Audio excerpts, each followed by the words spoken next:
Boa noite a todos! Está mais uma vez no ar a live de leitura aqui do nosso espaço. Ateu com Orgulho. Se você não segue, comece a seguir hoje, agora. Olá, seja bem-vindos quem está chegando, né? E hoje nós vamos começar a ler o falso princípio da nossa educação de Max Stirner. Antes de começar a ler, né? Eu quero dar alguns avisos. Essas lives de leitura, a partir de agora, eu vou começar a jogar o vídeo lá no YouTube. Então, quem quiser seguir o canal, vá lá, procure Ateu com Orgulho, né? Você vai ver lá nosso querido e adorado monstro do espaguete voador e clique em seguir. Dá essa moralzinha aí. Então, e uma coisa que eu queria falar a respeito dessas lives de leitura, já que tem uma galera que está começando a seguir, que não conhece o projeto, né? Então eu vou explicar um pouquinho e a gente segue, tá certo? Eu faço essas lives de leitura já faz um tempo, tá bom? E já li vários livros e alguns textos, algumas cartas. E agora eu vou começar uma leva nova, né, que fazia tempo que eu não fazia, de Max Stirner. Eu comecei lendo sobre ele, quem era, né, que é o prólogo desse livro aqui, que tem na Imaginário, vão lá, né, adquirir no sebo, né. Deixei o PDF nos stories, eu sempre faço isso, eu deixo os PDFs durante a semana. Gente, ó, uma coisa também, um aviso. As lives de leitura, se você tiver alguma coisa, uma questão sobre a leitura que eu tô fazendo, aí você deixa na caixa de pergunta que tem aqui, onde você faz comentário. Do lado tem uma caixinha de pergunta, um balãozinho de pergunta. Você deixa lá, no final da leitura eu leio, respondo, converso sobre. A ideia é ler o texto de forma tranquila e calma, com minha opinião sobre, que não sou nada, nenhuma doutora em Max Stirner, mas estou aberta aí ao debate e à reflexão sempre, tá certo? Eu me perdi já, quem não me conhece, eu me perco muito, não lembro mal o que eu estava falando, mas bem, é isso, tá certo? Se tiver alguma questão, se você tá vendo esse vídeo depois, pode também deixar comentários aí. E vida que segue. Sim, eu no primeiro vídeo, na primeira live, eu li o prólogo desse livro, né, que tá no Imaginário. E agora eu vou ler o livro, o artigo que Max Stirner escreveu, a pedido de Marx, a pedido de Karl Marx, né? Ele escreveu esse artigo sobre educação, né? Porque eles estavam sofrendo. Ele dá uma contextualizada histórica aqui, é melhor ele falar do que eu, né? Vamos começar? Bora lá. O falso princípio da nossa educação. Como o nosso tempo está à procura do nome que melhor poderia exprimir seu espírito, muito tempo... Ei, gente, eu vou começar de novo. Gostei não. É porque tá passando uns carros aqui, aí eu me desconcentrei. Uma zoada, não sei se vocês estão escutando. E eu nem perguntei se vocês estavam me escutando bem, né? E aí manda um oi, um alô, um salve. Eita, chegou uma galera, bem-vinda, gente, boa noite. Tem Zoe, oi Zoe linda, segue lá Zoe. Zoe vai fazer live também. Zoe tem um canal no YouTube, muito massa, é o nome dela, Zoe Assi também, segue lá ela. Eu fiz uma live com ela um dia desse, vocês sabem, né? Onde eu tô... Eu estou em todo canto, em todo canto eu me meto. Vamos lá. Passou o carro de som, vou me concentrar agora. O falso princípio da nossa educação, Max Stirner. Como o nosso tempo está à procura do nome que melhor poderia exprimir seu espírito, muitos termos foram propostos, e todos afirmando ser o bom. Para qualquer lado que nos voltemos, a época atual apresenta o espetáculo mais caótico dos tumultos partidários, e os grandes homens de momento se reúnem, tal como abutres, ao redor da herança caduca do passado. Em toda parte abundam os despostos políticos, sociais, eclesiásticos, artísticos, morais e outros. E enquanto eles não forem consumidos o ar não será puro e os seres vivos permanecerão oprimidos. Eu adoro essa citação. Stirner, ele tem essa escrita, tá certo, gente? Ele é forte, ele vai mesmo direto ao ponto. Ele assume que vive em uma sociedade caótica, entende? E a partir desse estar caótico no mundo, porque Stirner também era um ser caótico, né? Como eu falei na outra live, li lá, vão lá assistir, né? Tá lá no YouTube. Depois vocês vão agora não. Continuando. Sem nossa intervenção, nosso tempo não dará origem ao termo adequado. Devemos todos juntos trabalhar com esse fim. Todavia, se essa obra depende de nós, é bom que nos perguntemos o que fizeram e o que se propõem a fazer de nós. Qual é, então, essa educação, graças à qual tentam fazer de nós os criadores desse termo? Cultivam em consciência nossa predisposição à criação ou nos tratam apenas como criaturas unicamente suscetíveis de adestramento? Porque se a gente está falando de educação e do princípio dela, né, a gente tem que entender que a primeira escolha quando se vai pensar em educação é que tipo de homem, ser humano, né, nós vamos criar, nós vamos transformar, nós vamos adestrar, construir. Que pergunta? Qual é o problema? Vamos lá. Esse problema é tão importante quanto qualquer problema social. Em verdade, é o mais importante, pois, em fim de contas, os problemas sociais repousam sobre essa base. Se temos valor, realizamos coisas de valor. Se cada um de nós é perfeito em si, a sociedade e a vida social serão, elas também perfeitas. O que importa, portanto, de início, é o que fizeram de nós na idade em que ainda somos maleáveis. O problema escolar é um problema vital. Isso salta aos olhos hoje. Luta-se nesse terreno há muito tempo, com um ardor e uma franqueza que ultrapassam de longe aquelas exibidas no campo da política.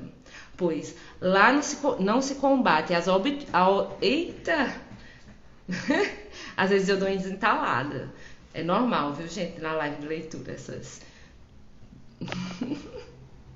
Pois lá não se combate as obstruções do poder arbitrário. Quem vive em chão de escola sabe. Toda hora tem tensões e conflitos de poder ali, de representações ali dentro. O venerável veterano, o professor Theodor Heinsius, quem é este homem? Vamos ver. Theodor Heinsius foi um filósofo reputado, professor, depois diretor do Calvert Greens em Berlim, eu acho que é assim que lê. Publicou gramáticas, dicionários e uma história da literatura alemã. A obra citada do Stirner foi publicada em Berlim em 1842. Que, como o falecido professor Krug, quem é este? Este é o professor do Heinsius, quer ver? Filósofo alemão, discípulo de Kant, a quem sucedeu a cátedra de filosofia da Universidade de Königsberg em 1813. Ele combateu Napoleão e tornou-se presidente de Treubenhund. Eu acho que é assim que se fala também. Mas, gente, esse nome em inglês, vocês sabem, não é meu forte. Eu vou parar aqui, tô lendo Zoe. Se vamos criar esses subservientes e conformistas com o sistema, ou pessoas conscientes de sua cidadania e com o ímpeto de transformador. É sobre isso, Zoe. Eu adoro meus seguidores. São todos muito conscientes. Vamos lá. Porque eu já me perdi. Sim, tá falando, né, que o professor Heinsius e o professor Krug conversavam em sua velhice, seu vigor e seu proselitismo. Ele conservava, olha, já estou viajando aqui na leitura. Conserva sua velhice seu vigor e seu proselitismo. Quer dizer, né? Aí ele vai falar aqui, né, nesse período do século XIX, em sua velhice, e Stirner vai dizer o porquê não foi legal o que ele falou. Vamos lá. Tentou recentemente atiçar o interesse dado à sua causa por um breve ensaio intitulado Concordância entre a Escola e a Vida, ou Conciliação entre Humanismo e Realismo, encarado do ponto de vista nacional. Dois clãs disputam a vitória e cada um quer apresentar seu princípio de educação como melhor e o mais bem adaptado às nossas necessidades. São os humanistas e os realistas. Preocupados em não merecer desprezo de nenhuma das facções, Rênzios, em seu opúsculo, fala com uma benevolência e um espírito de conciliação, que provam seu desejo de dar a cada um o que lhe é devido, e faz, ao mesmo tempo, o maior mal à própria causa, que só um resoluto espírito de decisão pode servir. Em verdade, esse pecado contra o próprio espírito da causa constitui a herança inalienável de todos os mediadores timoratos. As concordatas não oferecem senão um covarde expediente. Aí ele vai citar aqui, vamos ver quem ele cita, porque aqui não tem nome. Esse quarto verso, né, ele vai citar um verso de George Haidt. É isso aí, vamos lá. Simples e francamente, como um homem, a favor ou contra, como palavra de ordem, escravo ou livre. Mesmo os deuses desceram do Olimpo para combater nas muralhas de seus aliados. Antes de formular suas próprias proposições, Reisner faz um breve resumo do curso que a história seguiu desde a Reforma. O período que vai da Reforma à Revolução é o que afirmarei aqui sem prova, pois tendenciono detalhar minha opinião em outra ocasião. Aquele das relações entre adultos e crianças, senhores e servidores, poderosos e fracos, em resumo, o período da sujeição, fora de qualquer outra base que possa justificar uma superioridade, a cultura, enquanto força, elevava seu detentor acima dos humildes, que eram dela desprovidos. E o homem culto desempenhava em seu meio, fosse amplo ou restrito, o papel do forte, do poderoso, daquele que impunha, pois se tratava de uma autoridade. Aqui ele mostra bem pra gente como as disputas dentro do campo da cultura, da educação, né, são tão importantes quanto no campo político, em outros âmbitos aí. E como essa cultura privilegiasse esse erudito, né, exercia esse poder e tinha consciência desse poder e gostava desse servilismo da população por conta, né, dessa autoridade que ele exercia. Vamos lá. Nem todos podiam obter esse poder e essa autoridade. Assim, a educação não era destinada a todos, e a ideia de um ensino para todos vinha contradizer esse princípio. Então, os conservadores da época ficaram todos loucos. Era então, nesses tempos autoritários, um meio de ascender ao poder, mas a Revolução estilhaçou essa economia de senhor e servidor e instalou-se esse princípio, que cada um seja seu próprio senhor. Veja bem, ele está falando o que está acontecendo, porque às vezes a galera está pensando que Max Stirner está falando o que ele pensa, que é verdade, tipo, que ele entende que cada um seja seu próprio senhor. Ele entende isso, que é importante. Lógico, eu também entendo isso, que é muito importante. Devemos ser senhores de si. Mas aqui, esse princípio se apropria pelo neoliberalismo, o liberalismo, ele se apropria desse princípio. Como é que você pode afirmar uma coisa dessa? Vamos para a prática. Lá na BNCC, olha eu de novo aqui com vocês, a BNCC, fala assim, que um dos princípios da educação é o projeto de vida. E o projeto de vida, ele se baseia nesse princípio aqui, que cada um deve ser senhor de si, deve ser seu próprio senhor. Aí vem, a partir de que ideologia? Entende? Vamos lá. Vamos continuar, porque eu não posso demorar muito, senão a live fica muito extensa e o YouTube e o Instagram, ele me boicota. A conclusão que necessariamente se impôs foi que a educação, que cria com efeito a autoridade, devia então se tornar universal. E foi aí que experimentou a necessidade de aplicar um verdadeiro ensino para todos. Esse desejo de ensino universal, acessível, iria empurrar a luta contra o ensino tornado obstinadamente exclusivo. E nesse campo também a revolução teve de empunhar a espada contra a dominação exercida quando da reforma. O conceito de cultura para todos entrou em conflito com o de cultura reservada a uma minoria.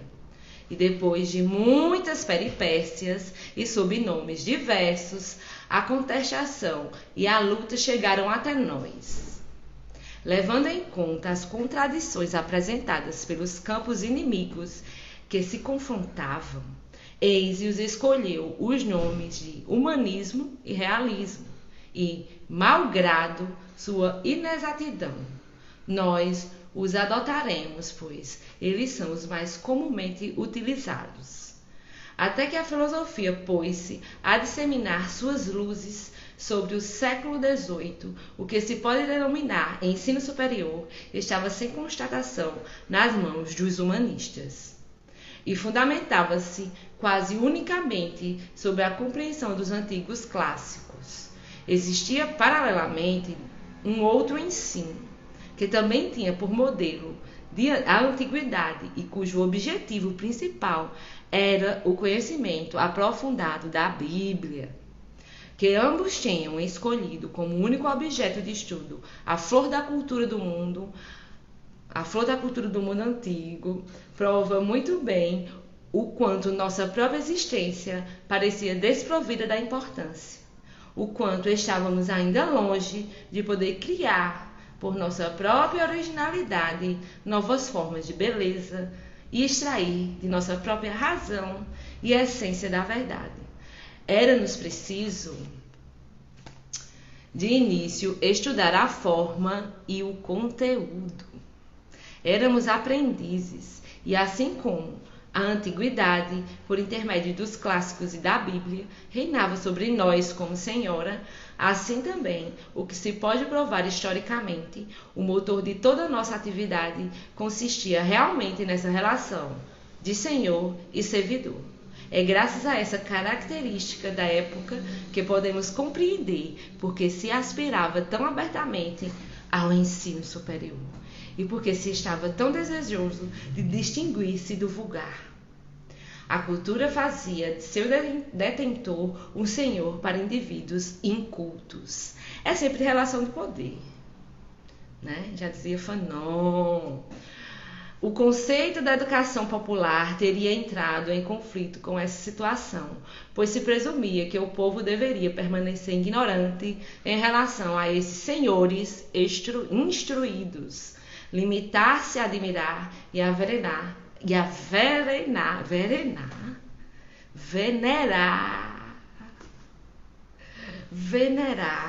estupidamente esse extraordinário esplendor. Assim, o romanismo e seus dois pilares, o grego e o latim, permanecia sinônimo de erudição. Até hoje, né? Até hoje. A galera diz aí por aí, né, que você, para entender a Bíblia, você precisa saber latim e grego. Senão, você é um inculto. Vá pra lá, inculto, herege. Gente, vamos continuar. E eu lá lembro onde eu parei. Ajuda!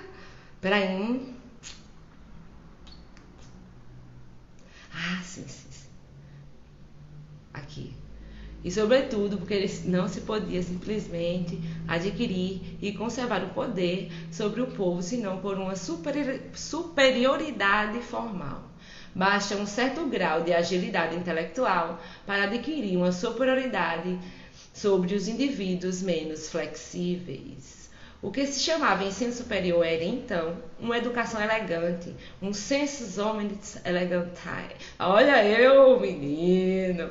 A educação do gosto, o sentido das formas. Ela quase se afundou no ensino gramatical e impregnou a língua alemã de um perfume bem latino. Assim, ainda hoje, latino de latim, minha gente.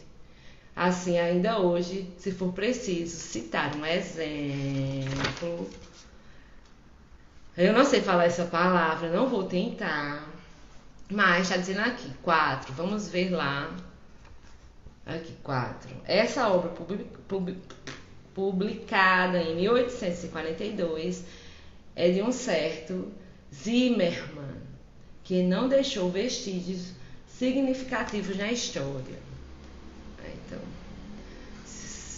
recém-publicado, no qual podemos admirar as mais belas estruturas sintáxicas latinas. Ai, vai cair. Neste ínterim, o espírito de oposição contra o formalismo do século das luzes surgiu pouco a pouco. Reivindicou-se o ensino verdadeiramente humano, em concordância com o reconhecimento dos direitos universais do homem. A maneira como os humanistas tinham agido até então mostrou vivamente a ausência de toda instrução sólida que levasse em conta a realidade. E exigiu-se o ensino terminal prático. Assim, todo saber seria a vida, o saber sendo vivido, pois o saber é só real em sua perfeição, sua vivência, né? Tem que ter pedagogia, tá entendendo? Para proliferar esse saber. Se dar lugar à realidade nas escolas pudesse mostrar-se útil a todo mundo e conseguisse ao mesmo tempo convencer a todos da necessidade dessa preparação à vida, atraindo todos à escola, não mais se invejaria os senhores instruídos por seus conhecimentos raros, e as pessoas do povo não seriam mais ignorantes. O realismo, que deve suplantar o humanismo, tem por tarefa abolir o sacerdócio dos eruditos e o noviciato do povo. Reduziu-se o domínio das formas clássicas da antiguidade e, simultaneamente, a autoridade soberana perdeu sua auréola. O tempo combateu o respeito tradicionalmente criticado aos eruditos, como ele combate, em geral, toda espécie de respeito.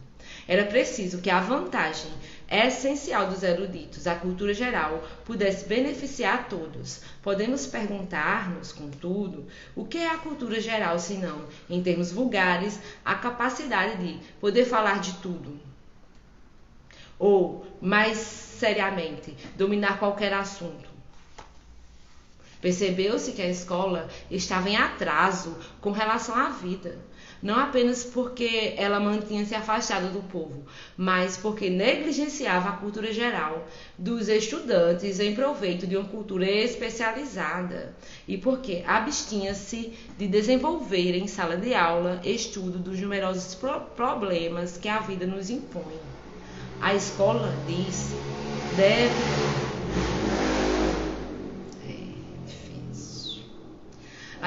disse, deve reconciliar-nos efetivamente com a vida e preocupar-se bastante com ela, para que os assuntos que um dia nos interessarão não nos sejam totalmente estranhos, nem impossíveis de compreender, pois então, com mais seriedade que tentar familiarizar-nos com as situações e com os acontecimentos atuais, e elaboraram programas pedagógicos que deviam aplicar-se a todos, porque eles satisfariam a necessidade comum a todos os indivíduos de conhecer seu lugar no mundo. Olha a importância aí. E no século, é você entender seu lugar no mundo e no século. Quer dizer, você vai ter... Um exemplo agora. A gente vive muito pouco, gente. Uma tartaruga vive mais que a gente. Tipo, a gente vive... Vamos botar uma média aqui de 70 anos, né? Em 70 anos, qual a percepção histórica de século que você tem? A gente viveu algumas coisas que, para a nossa geração, talvez seja mais fácil perceber isso, tipo a pandemia, as big techs, a evolução da internet, o avanço da IA, tudo isso está muito rápido e a gente consegue perceber, tá? Saca? A gente precisa ter conhecimento disso, ser ciente, ter consciência para poder entender e não ser gado de massa de manobra de logaritmo que a gente mesmo constrói, né? Vamos lá. Pronto. Revoltou, aí eu me perco. Revoltou. Eric Memória. Quando vai ver esse barulho todo é de uma cinquentinha. Pode crer. Vai ver, só passou uma hora pra passar, porque tem força no motor. Mas fala zoada que... Poxa... Gente, a gente tem que ser discreto, porque tá avisando que vai chegar uma hora antes. Aí eu me chega. Sim, voltando. Sem dispersões, Karina. Sem dispersões. O saber sendo vivido. Pois o saber só é real em sua perfeição. É isso aí. Se dar lugar à realidade nas escolas pudesse mostrar-se útil a todo mundo e conseguisse ao mesmo tempo convencer a todos da necessidade dessa preparação à vida, atraindo todos à escola, não mais se invejaria os senhores instruídos por... Eu já li isso aí, mas vamos, né? Por seus conhecimentos raros, e as pessoas do povo não seriam mais ignorantes. O realismo... Eu já li isso aqui. Já li, eu tô voltando. Minha gente! Ai... Gente, a live de leitura é essa, é um caos, é uma coisa louca que a gente faz junto. E podem mandar perguntas aí na caixinha que depois eu respondo.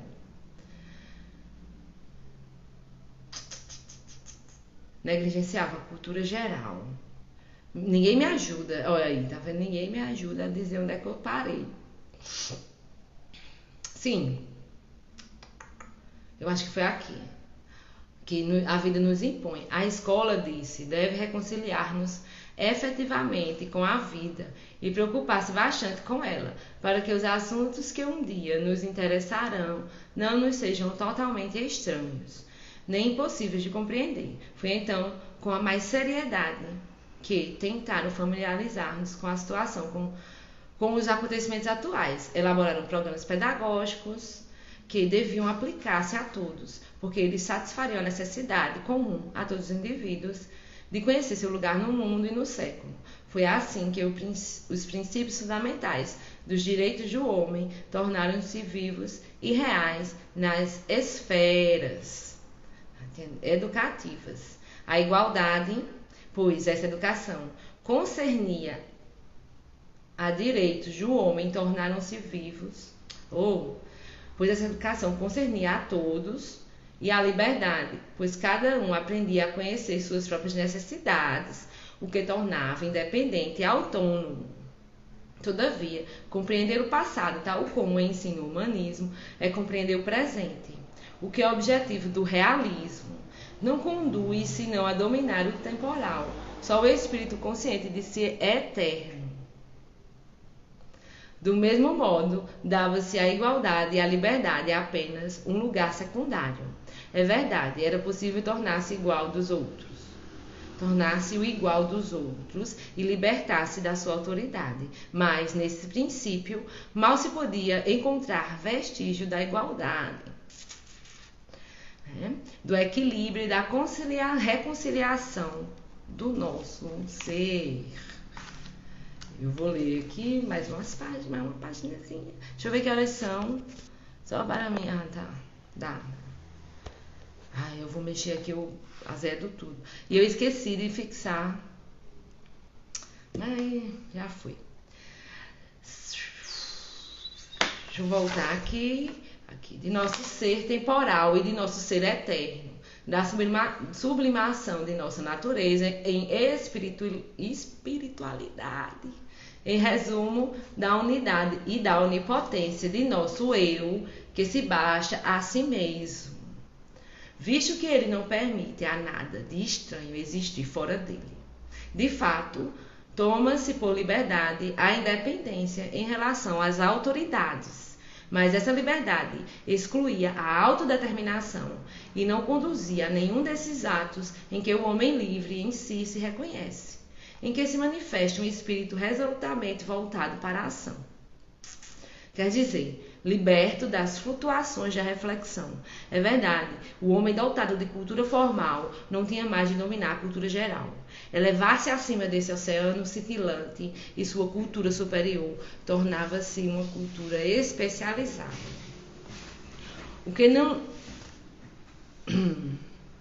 não lhe retira naturalmente seu valor incontestável, pois toda a cultura geral é destinada a brilhar nos ramos particulares, os mais diversos da cultura especializada. Só um indivíduo culto, no sentido do realismo, não ultrapassa a igualdade ou a liberdade em relação ao próximo,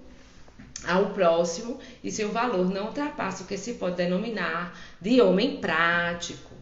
Sem dúvida, a elegância oca do humanismo.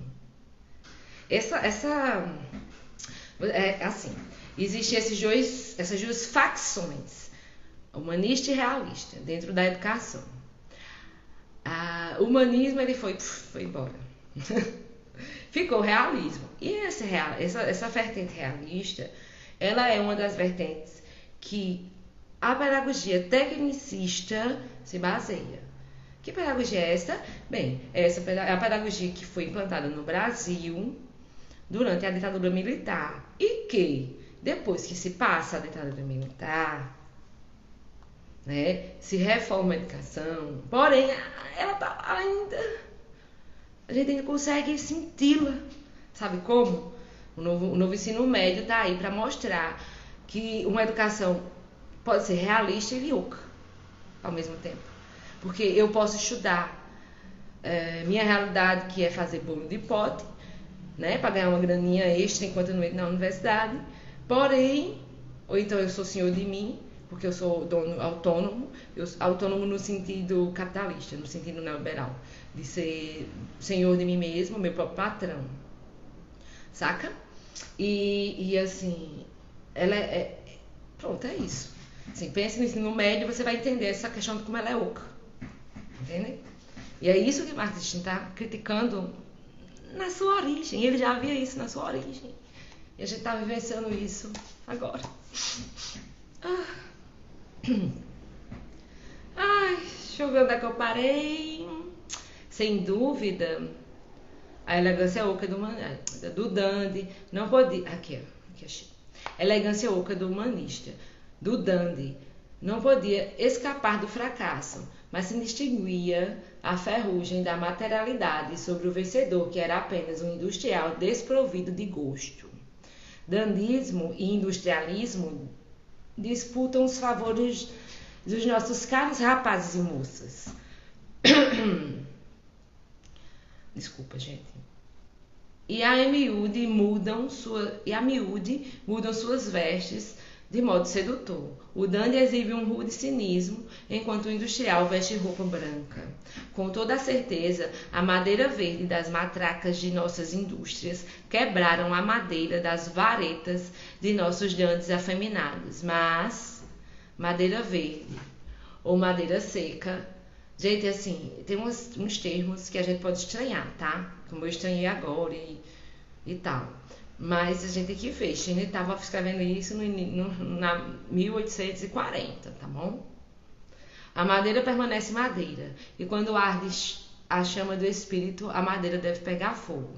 De qualquer modo, se ele assimila os aspectos positivos do humanismo, nós lhe contestamos a capacidade, porque o realismo deve, apesar de tudo, parecer também.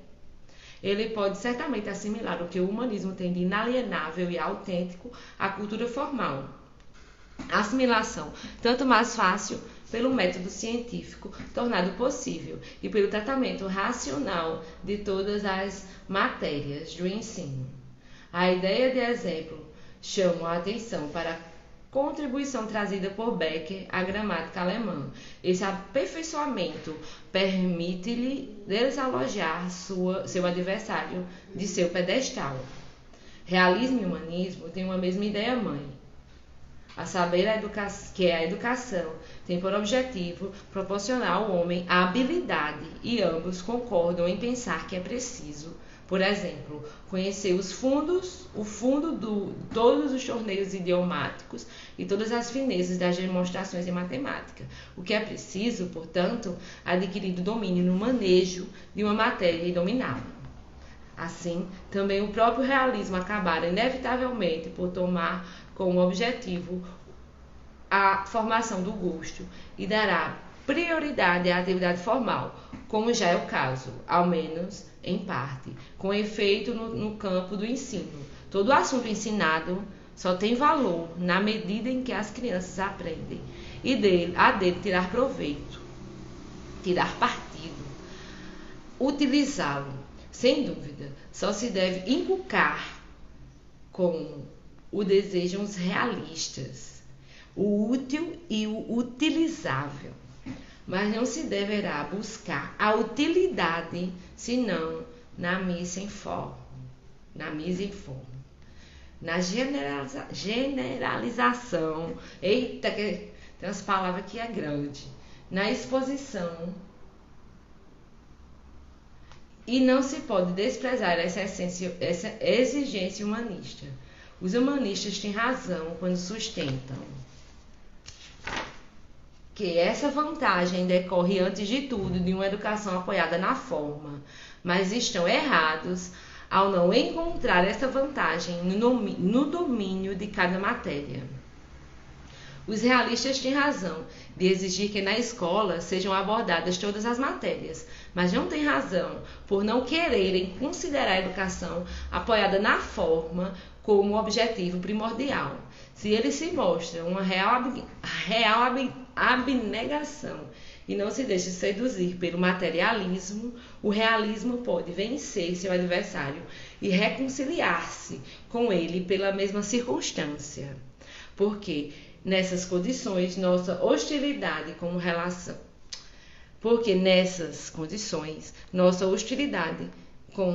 a isso. Ele rejeita a carapaça dos antigos princípios, está ao nível do nosso tempo. No que diz respeito a isso, é preciso julgar toda coisa conforme ela faz as suas mais caras conquistas de nossa época. O consoante, ela marca o passo atrás dela. O temor insuperável que faz aos realistas recuarem de horror diante das abstrações e das especulações comecei a enterrar. Quando eu começo a fazer isso, eu acabo a live, porque fica difícil a leitura. Eu começo a gaguejar. Às vezes eu começo a gaguejar. E aí, tem alguma pergunta aí? Bem, é isso. Vou terminar essa página 70, tá certo? A gente começou na página 61. Pronto, 10 páginas, tranquilo. Para uma live é perfeito. Tá certo? Senão fica chato. Então, esse realismo, essa educação realista, ela rejeita a carapaça dos antigos princípios, está ao nível do nosso tempo. No que diz respeito a isso, é preciso julgar toda coisa, conforme ela faz as mais caras conquistas de nossa época. O consoante, ela marca o passo atrás delas.